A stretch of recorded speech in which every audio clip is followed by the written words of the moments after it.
Hey, te doy la bienvenida al estudio de un nuevo curso. Acompáñame hasta el final de este video y estudiemos la teoría de exponentes. Toda esta teoría se construye a partir de una operación básica llamada potenciación. Veamos entonces algunas definiciones. La primera definición que vamos a estudiar tiene que ver justamente con la operación de potenciación. Pero, ¿qué es la potenciación? La potenciación no es otra cosa que una multiplicación abreviada. Para entender adecuadamente qué es la potenciación, veamos sus elementos. Podemos notar básicamente tres elementos en la operación de potenciación. Tenemos a la base, tenemos al exponente y tenemos a la potencia. La base es el número, el exponente va a afectar a esa base y la potencia es el resultado de esa operación. El exponente me está indicando el número de veces que debo multiplicar a la base. Con un ejemplo numérico podemos apreciar que si la base es 2, el exponente es 3, este 3 me dice que debo multiplicar al 2 3 veces. En otras palabras, 2 por 2 por 2. 3 veces 2. Y su resultado será 8. Diremos entonces que 2 es la base, 3 es el exponente y 8 es la potencia. En eso consiste el exponente natural. Para un exponente que pertenece a los números naturales, la base va a ser multiplicada la cantidad de veces que me indique el exponente. Revisemos ahora unas pequeñas notas. La primera nos dice que identifiquemos bien a la base. Esto constituye un error muy frecuente en las personas que recién están aprendiendo este tema. En esta parte los paréntesis adquieren una gran importancia. En este caso, como puedes apreciar, la base es todo el menos 3. El paréntesis está indicando que este exponente está afectando a todo aquel. Quiere decir que menos 3 es la base. Y como habíamos dicho que el exponente es el número de veces que debo multiplicar esta base, quiere decir que esto será menos 3 por menos 3. Entonces aplicamos la ley de signos, menos por menos es más, y 3 por 3, 9. Por otra parte, en este caso, el cuadrado, el exponente 2, está afectando únicamente al 3, no está afectando el signo. Quiere decir que aquí la base es únicamente 3, no menos 3. Es entonces que como el signo no está afectado, va a quedar ahí y lo único que va a operarse es el número 3. Sería 3 por 3, 9, con el signo que quedó. Bien, la siguiente nota hace referencia a las bases negativas. Como bien sabemos, todo número natural puede ser par o impar. Entonces, si una base negativa está afectado a un exponente par, el signo del resultado siempre será positivo. En cambio, si la base negativa está afectada a un exponente impar, el signo del resultado será negativo. Podemos darnos cuenta rápidamente con un primer ejemplo donde la base menos 2 está afectada a un exponente par. Quiere decir que el menos 2 se multiplica 4 veces, donde vamos a aplicar la ley de signos. Menos por menos es más por menos es menos por menos es más. Cada pareja de números siempre va a ser positiva. Finalmente el resultado o el signo del resultado será positivo. Para saber el valor del resultado, pues habrá que operar los números. 2 por 2, 4, por 2, 8, por 2, 16. Por otro lado, si la base negativa está afectada a un exponente impar, te darás cuenta que un número impar de términos que se multipliquen, el resultado es negativo. Menos por menos, más por menos sale menos. Entonces, esta regla práctica nos sirve para saber de antemano el signo del resultado sin necesidad de realizar toda la operación, sabiendo que si la base es negativa y el exponente es par, sale positivo, y si fuera impar, sale negativo. Y en oposición a esta regla, podríamos decir que si la base es positiva, sea el exponente par o impar, el resultado siempre va a ser positivo. Y bien, antes de pasar a la siguiente definición, voy a hacerte algunas recomendaciones que particularmente en mi caso me han ayudado pues, a resolver o a tener facilidad para resolver los problemas más complicados. La primera recomendación que tengo para ti es con respecto a los cuadrados. Te recomendaría que en la medida de lo posible te aprendas la mayor cantidad de números elevados al cuadrado. Te presento aquí los cuadrados de los números que finalmente se me hicieron fácil recordar. Es decir, que si tú puedes aprenderte muchos más, pues estaría muy bien. Como podrás darte cuenta, los 12 primeros corresponden a lo que aprendimos en la tabla de multiplicar. Facilísimo.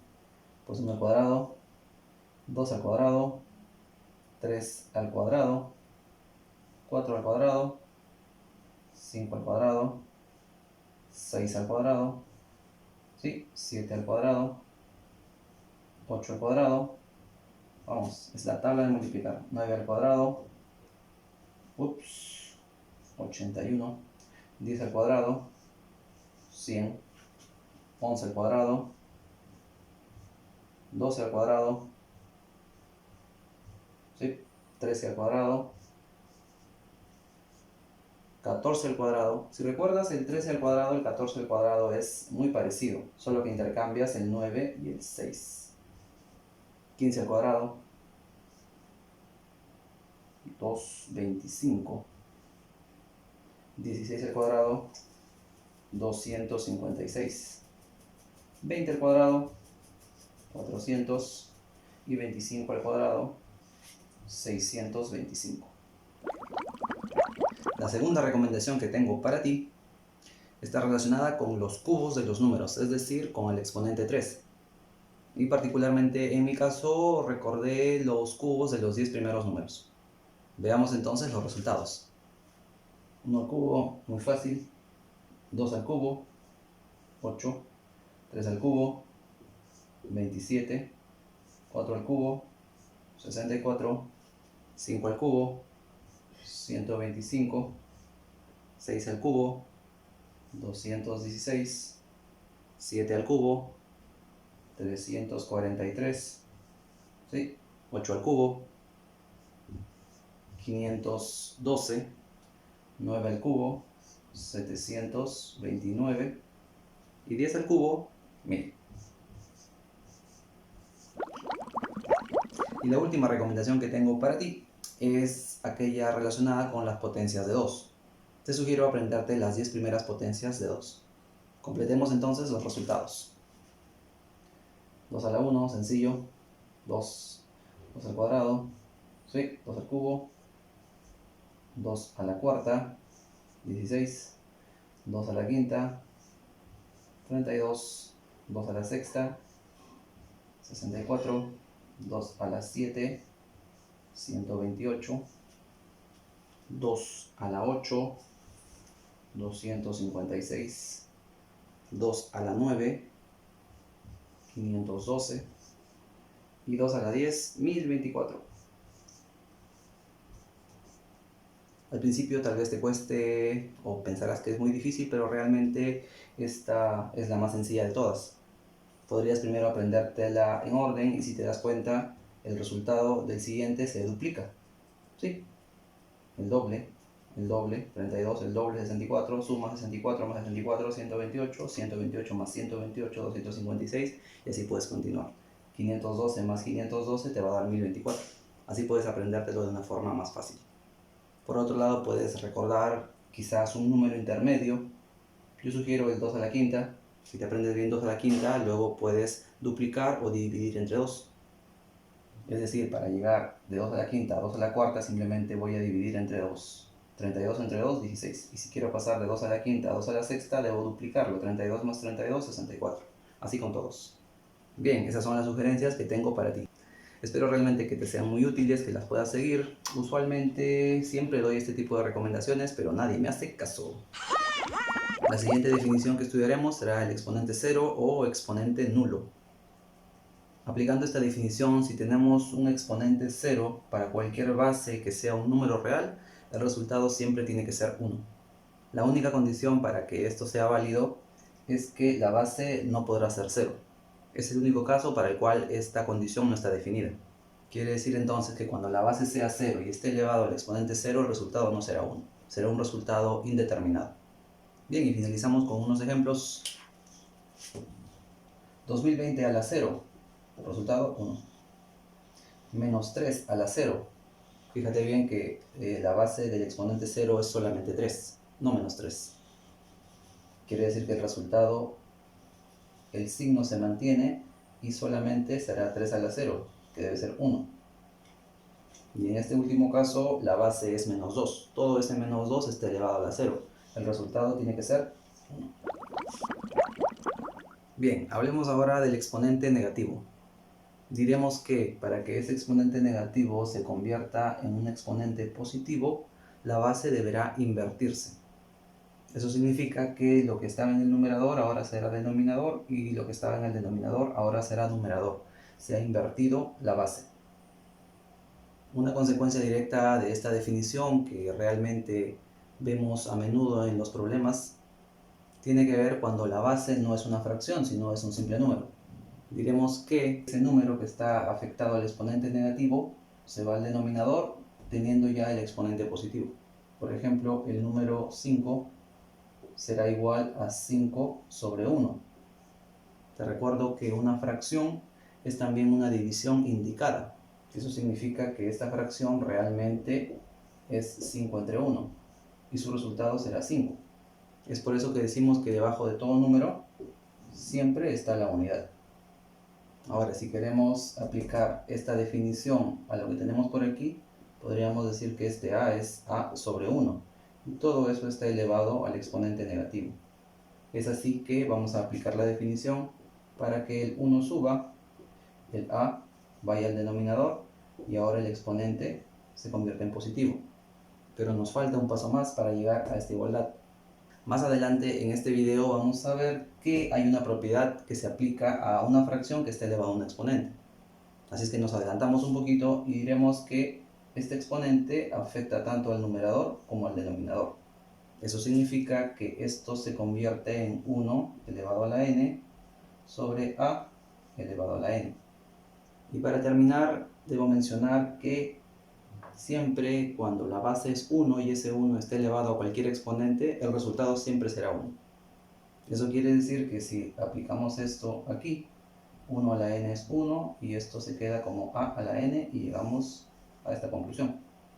Además, directamente de la consecuencia que acabamos de demostrar, esta es la más utilizada. Cuando el exponente es menos 1, simplemente se invierte la base, 1 sobre a. Como ejemplos podríamos indicar, si tenemos 5 a la menos 1, esto será 1 sobre 5. Por ejemplo, tenemos 3 quintos, todo elevado a la menos 2. Esto será 5 sobre 3, todo elevado al cuadrado.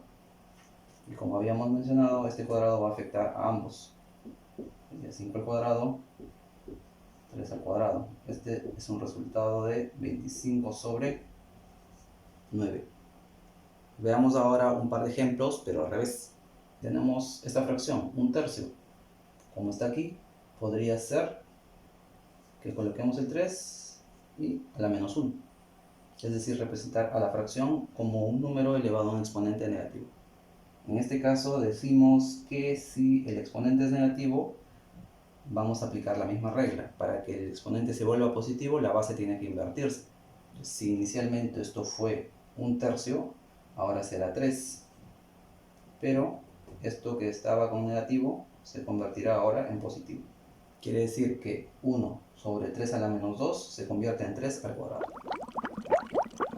Bien, para terminar este primer capítulo de la teoría de exponentes, veamos las propiedades más importantes.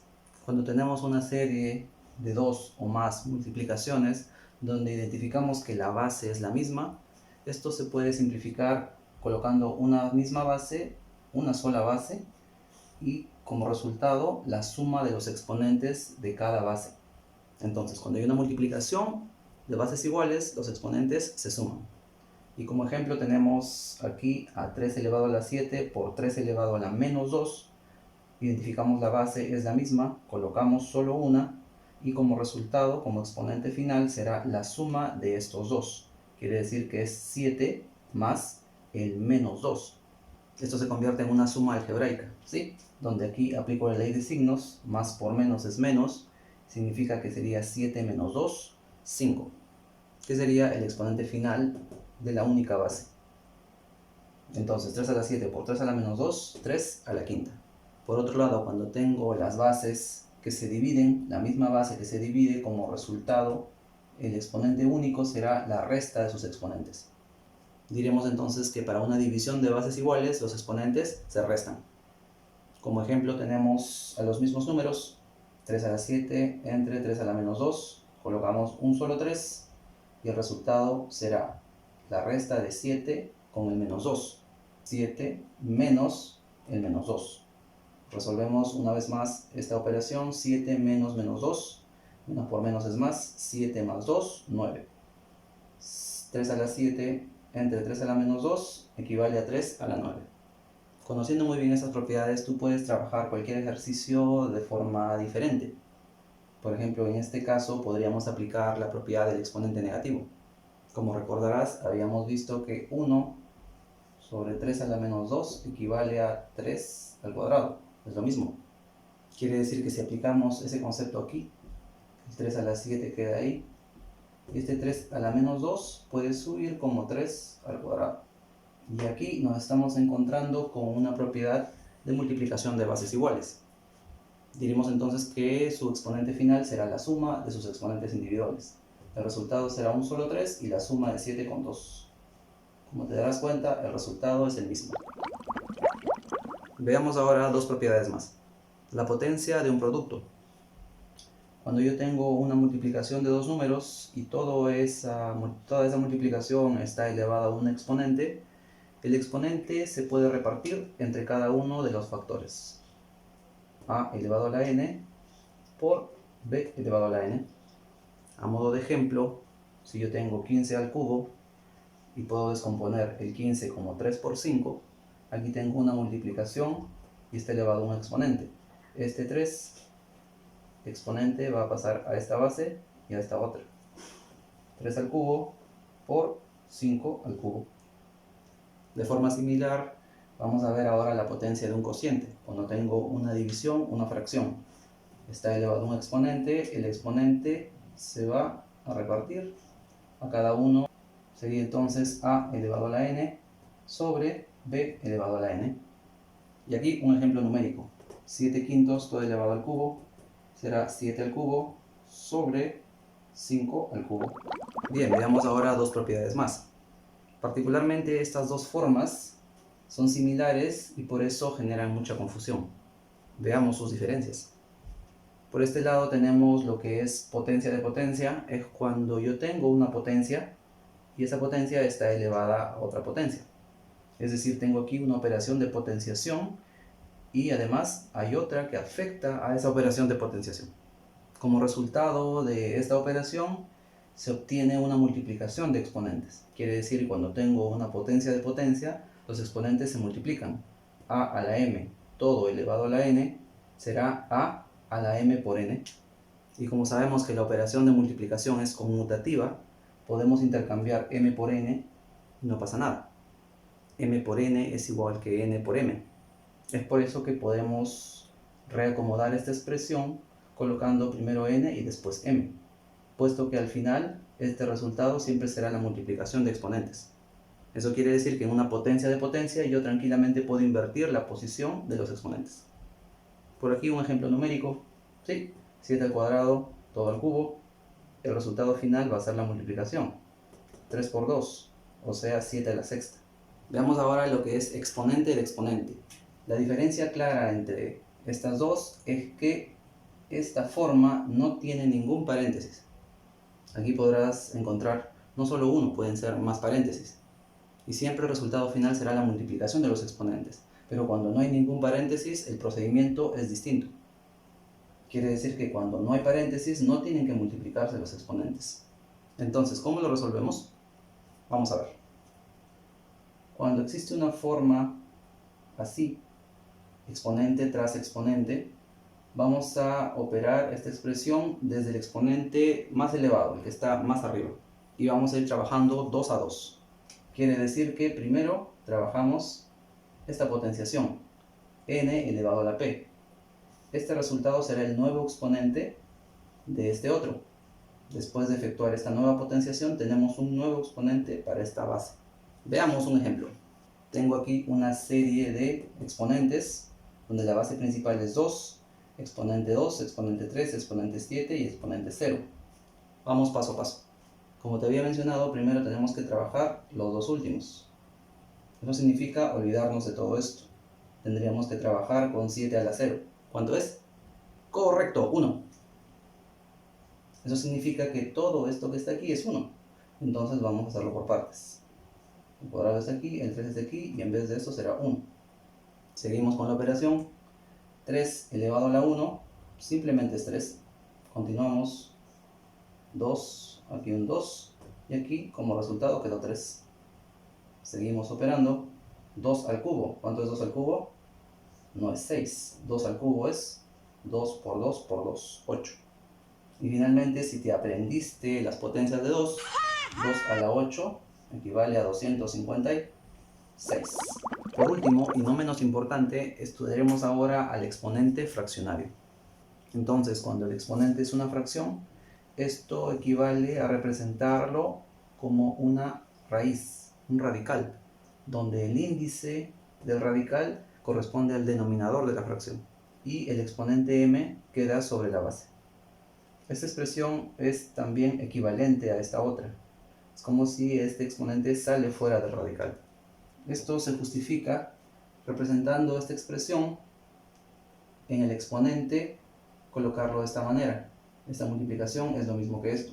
Pero si recordamos la propiedad de potencia, sabemos que al ser esto conmutativo o al tratarse de una multiplicación, se puede representar de esta manera.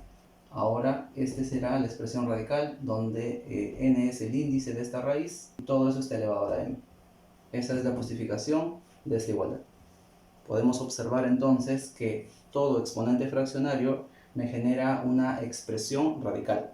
Entraremos entonces al estudio de las raíces, específicamente a la operación de radicación. Pero eso será en el próximo capítulo de la teoría de exponentes. Y bien, así damos por concluida esta primera parte. Espero que esta información te haya sido muy útil, que la utilices en la resolución de tus problemas. Like si te ha gustado, déjame en los comentarios en qué temas estás interesado o si tienes alguna duda de lo que aquí se ha expuesto. Conmigo eso sería todo por ahora. Nos vemos en la próxima.